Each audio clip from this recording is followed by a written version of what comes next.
امام غزالی اپنی مایہ ناز تصنیف احیاء العلوم کی 3 جلد میں لکھتے ہیں، ایک حدیث پاک کو کاپی کرتے ہیں، نقل کرتے ہیں۔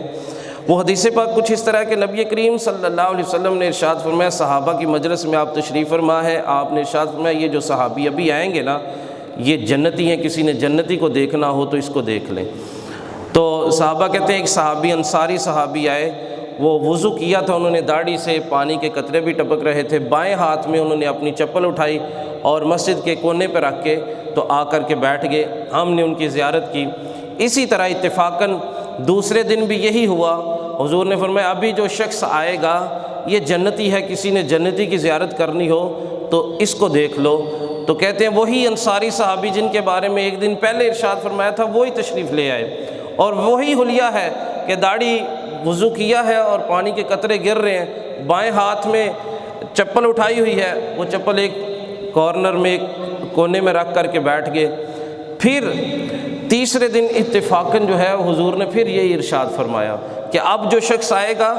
سن لو وہ جنتی ہے، اگر کسی نے جنتی کی زیارت کرنی ہو، جنتی کو دیکھنا ہو تو اس کو دیکھ لو۔ تو وہی انصاری صحابی جو ہیں وہ آ کر کے بیٹھ گئے۔ اب حضرت عبداللہ ابن عمر ابن عاص رضی اللہ تعالیٰ عنہ جو ہیں وہ بڑے متاثر ہوئے، اور جب مجلس برخاست ہوئی تو وہ ان کے پاس چلے گئے اور جا کے کہنے لگے کہ میں آپ کا مہمان بننا چاہتا ہوں، میں آپ کے پاس رکنا چاہتا ہوں۔ انہوں نے کہا جی کوئی بات نہیں، مرحبا، ضرور، میں اپنے لیے اس چیز کو بڑی خوش قسمتی سمجھوں گا کہ میرا مسلمان بھائی میرا مہمان بنے۔ تو حضرت عبداللہ جو ہیں ان کے ساتھ چلے گئے، ان کے گھر 3 راتیں رہے آپ، 3 راتوں تک۔ تو جب تیسری رات مکمل ہوئی تو آپ رخصت ہونا کے لیے رخصت چاہی نہ جانے کے لیے، تو ان سے بتانے لگے کہ میں آپ کے گھر اس وجہ سے رکا تھا کہ ہم نبی کریم صلی اللہ علیہ وسلم کی مجلس میں حاضر تھے، تو جب آپ آتے تھے تو آپ کے آنے سے پہلے نبی کریم صلی اللہ علیہ وسلم نے فرمایا کہ یہ جو شخص آ رہا ہے یہ جنتی شخص ہے۔ اور یہ صرف ایک دفعہ نہیں فرمایا، نبی کریم صلی اللہ علیہ وسلم نے 3 دفعہ، جب تینوں دفعہ آپ آئے ہیں، پہلی رات بھی آپ ہی آئے، دوسری رات بھی، تیسری رات بھی، تو میں نے آپ کے پاس رہنے کی اجازت اس وجہ سے چاہی تھی کہ میں آپ کے معمولات دیکھوں، میں آپ کے پاس رہوں، مجھے پتہ تو چلے کہ آپ کون سا ایسا نیک عمل کرتے ہیں، کون سی ایسی عبادت بجا لاتے ہیں کہ جس کی بنا پر آپ کو رسول اللہ صلی اللہ علیہ وسلم نے 1 دفعہ نہیں، 2 دفعہ نہیں، بلکہ 3 دفعہ ارشاد فرمایا یہ شخص جنتی ہے، یہ شخص جنتی ہے۔ تو میں وہ عمل دیکھنا چاہتا تھا، مگر میں نے رات کو دیکھا ہے کہ آپ کوئی خاص عبادت نہیں کرتے، کوئی ایسا نہیں ہے کہ آپ رات کو اٹھ کے کھڑے ہو کے طویل قیام کرتے ہوں، بڑے طویل سجدے کرتے ہوں۔ ہاں ایک چیز میں نے ضرور دیکھی ہے کہ رات کو جب آپ کی آنکھ کھلتی تھی تو آپ کی زبان پر اللہ کا ذکر جاری تھا،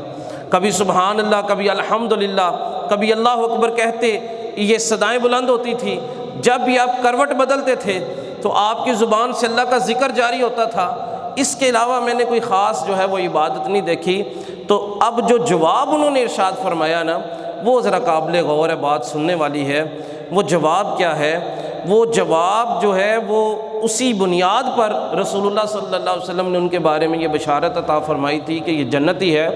وہ جواب کیا ہے؟ وہ کہنے لگے سنو، میں رات کو سونے سے پہلے اپنا دل صاف کر کے سوتا ہوں، دل پاک کر کے سوتا ہوں۔ وہ کیسے؟ کہ میں اپنے دل میں کسی کا حسد نہیں رکھ کے سوتا، میں اپنے دل میں کسی کا بغض رکھ کے نہیں سوتا، میں اپنے دل کے اندر کسی کے بارے میں برا خیال رکھ کے نہیں سوتا، میں اپنے دل کے اندر کسی مسلمان کے بارے میں ذرا برابر بھی ٹیڑھ پن نہیں رکھتا۔ میں رات کو سونے سے پہلے سب کو معاف کر کے، ہر شخص کا جو ہے وہ حساب برابر کر کے اپنے دل کو صاف کر کے سوتا ہوں۔ تو وہ کہنے لگے واللہ یہی وجہ ہو سکتی ہے کہ جس بنیاد پر نبی پاک صلی اللہ علیہ وسلم نے 3 مرتبہ آپ کے بارے میں یہ فرمایا کہ یہ شخص جنتی ہے، یہ شخص جنتی ہے، یہ شخص جنتی ہے۔